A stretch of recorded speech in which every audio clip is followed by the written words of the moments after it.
Hey everybody, this is Captain Beefy with Prime Cuts with Captain Beefy. It is Friday, February 8th, 2019, and tonight we're going to talk about something that's been on my mind for a bit, and that is the attack on quote unquote toxic masculinity. Now, we see a lot of it these days. We see the feminist movement that is just pushing to, they say they're pushing for equality with women, but quite frankly, women do have equality at this time. They've had it for quite some time. They can do whatever job they want to do. They can vote. They can own property.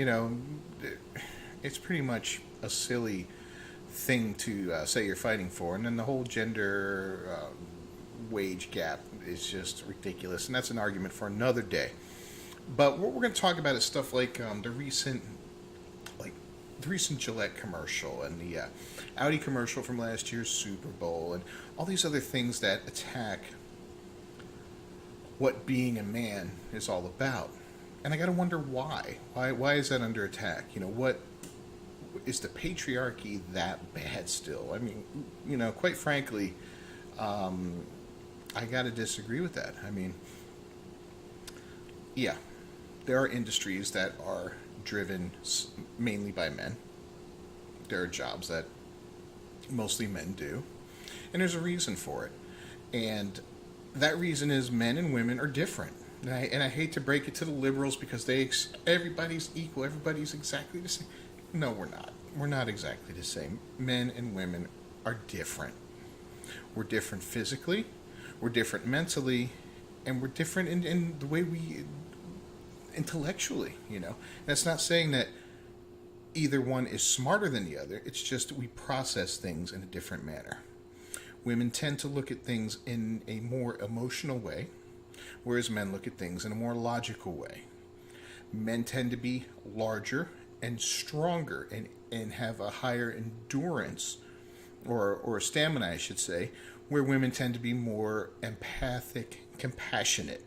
They tend to be more nurturing and giving.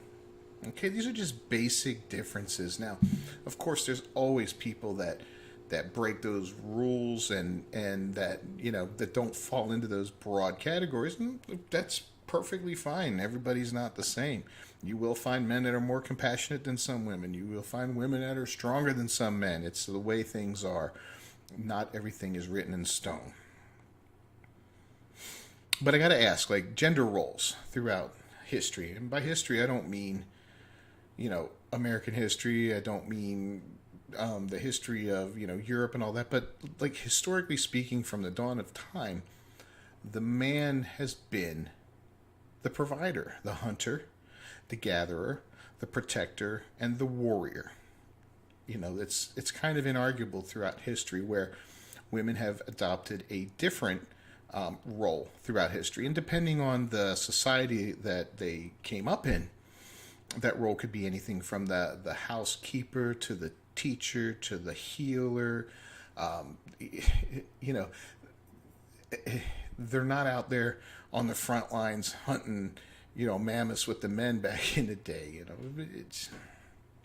It's just different. They're not suited for that sort of thing. So the men would go out and hunt. They'd bring back the meat. They'd hunt for 14 hours a day. Bring back the meat, chop it up. The women would cook it, and everybody would just have a good old time. But meanwhile, the kids are being raised by these women. They're being taught by these women, and that's gender roles throughout history. And and again, we're painting in broad strokes here overall. You look back to the Middle Ages. The knights were out there fighting and battling and all that. The women would be back in their villages or castles or whatever, and they'd come out after the battle and help, bring back the bodies and take care of them and heal the men and yada yada yada yada. Modern society is trying to destroy not only masculinity and what they consider toxic masculinity, but they're also kind of destroying the gender roles, especially for men. They're saying, well, women can do anything, and it's kind of been proven time and time again that they can't do everything the same as a man. I'm sorry, it's just not the case. It's the way it is. But why? What purpose is there to destroy men. We look at these, what people on the right, like myself, commonly refer to as beta men or cucks or whatever you want to call them and all that. But it's like this new breed of man that is not very masculine at all. You'll see them at Starbucks ordering a chai mocha latte made with skim milk. They'll be wearing skinny jeans, and they'll be doing that little goof smile in every picture they take. They won't be pursuing a woman to be a girlfriend, wife, mate, whatever. Instead, they'll just be friending them and respecting them. And in doing so, just be like this little doormat that is treated like, is permanently friend zoned and treated like crap. Meanwhile, she's out nailing the toxic male down the street that she claims to hate. But anyway, we digress from there.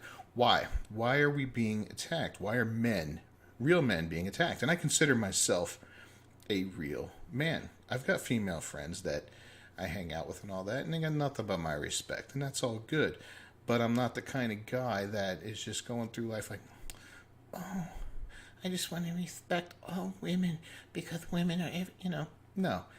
You want to be equal? You're equal. It's cool with me. I have no problem with that. If we go out and you want to pick up the check, fine, pick up the check. I'll hold the door open for you. I'll pick up the check next time. Whatever the case may be.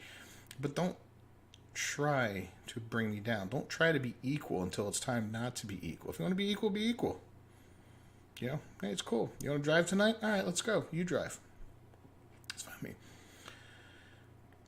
But the reason I think that men are under attack is because of the very fact that we are the protectors.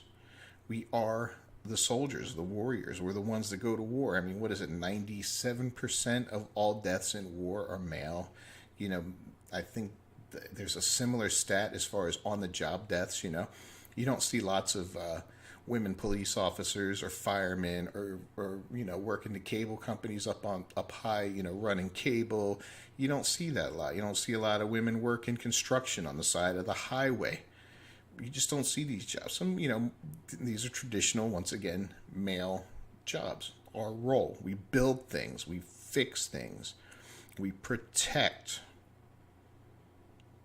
Just like if you go into 100 daycares, how many men are you going to see working there? Not many. And if you do, more than likely he's either a little beta male or he's probably gay. Just saying. Because I know I wouldn't be caught dead working at daycare. I wouldn't have the patience for it. I wouldn't have the compassion for it. I'd be in there, I'd be like Schwarzenegger in Kindergarten Cop. Everyone shut up! It would just make me nuts. Oh, I think I blew out my speaker with that one. So, to be a little extra toxic, we're going to have a little bourbon out of a wine glass so we look kind of classy with it. But I think there's a reason. I think there's something going on in this world. And it's bad. And it's starting to come to light. And I don't know. It's been going on for quite some time. We've watched our civilization, Western civilization, come under serious attack in the last few years. And it's been going on for a long time. It's been going on for decades, actually. The fundamentals of what makes us a Western civilization, which is our morals, a Christian-based system of laws. It doesn't mean you have to be a Christian and all that, but the laws are based on Christian morals, 10 Commandments and whatnot. Not all of them are on there, but it's based on these kind of morals. It's also based on a system of capitalism that allows you to succeed, that allows you to trade your time and your skills for money, and then in turn you take that money and you trade it for things, whether those things be a home or a car or a new television set. This is capitalism. It allows you to work hard, earn more money, and move up in the world if you have the skill set and the frankly the luck to be successful. Not everybody's successful. Some people don't have the skill. Some people don't have the will.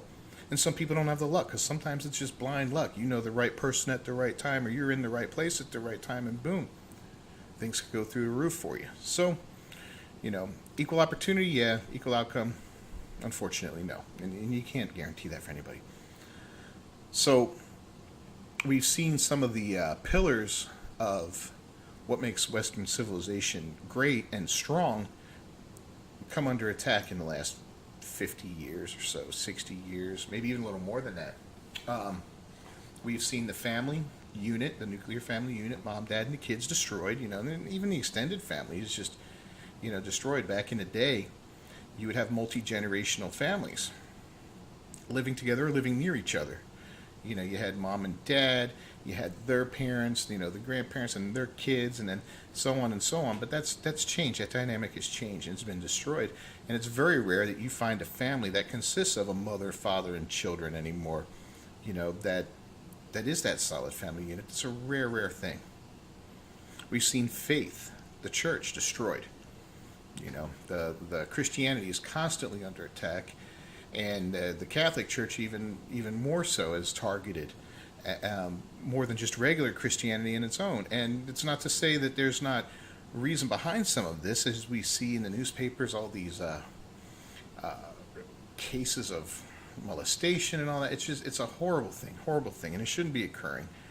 But just like anything else, you can't hold everybody responsible for the acts of a few.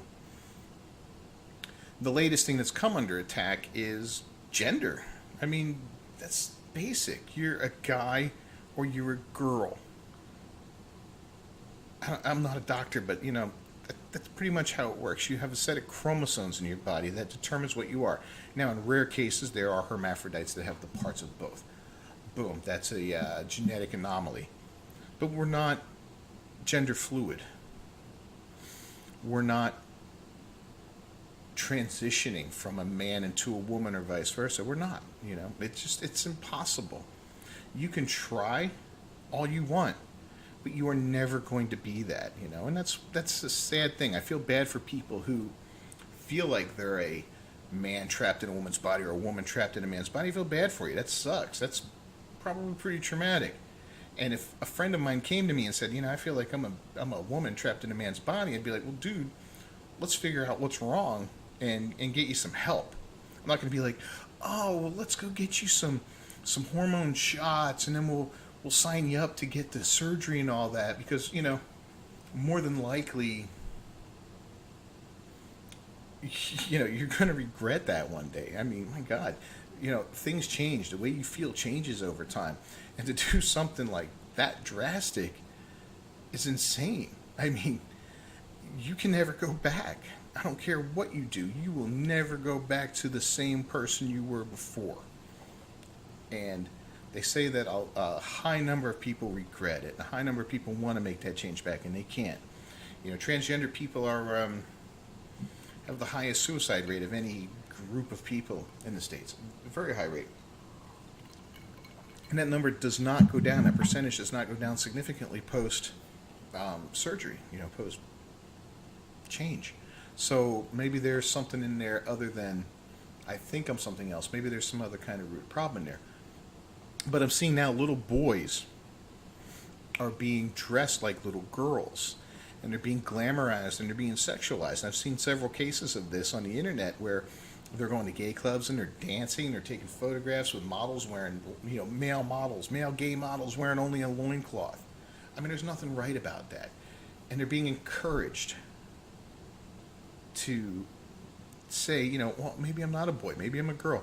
I don't know about you, but at 6 years old, I didn't know nothing about sexuality. I had no idea what that was. I was a boy.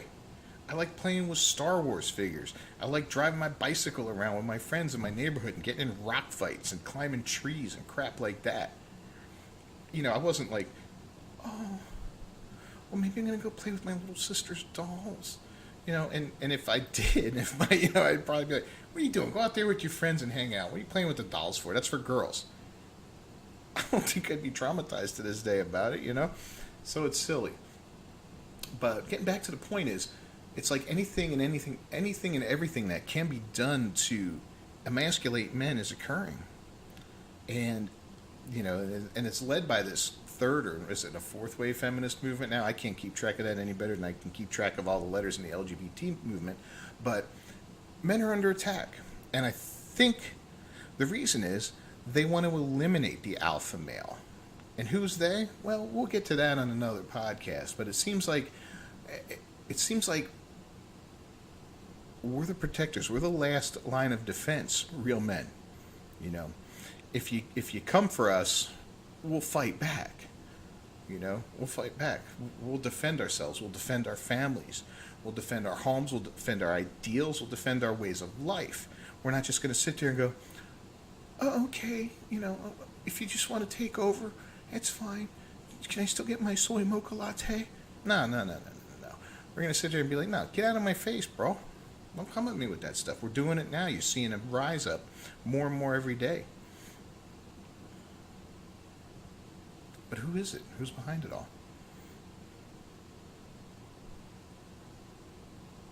So, I've been talking a long time about an upcoming potential civil war in this country. Before Donald Trump was even elected and things went like off the chain, I've been talking about it to family and friends. And I think we're getting closer and closer and closer. And it seems like it's not a black and white thing. It's not a rich versus poor thing. It's not a Christian Muslim thing. It's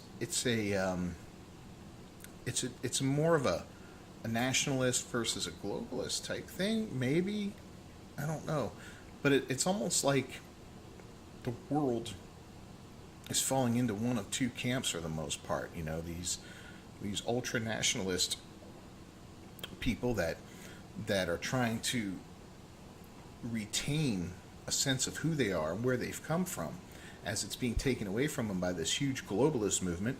And you've got these globalists who are like, no, man, open borders, it's cool.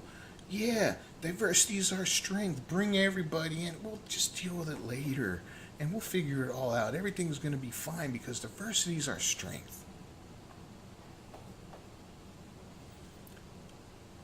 I'm sorry, man. Diversity is not our strength.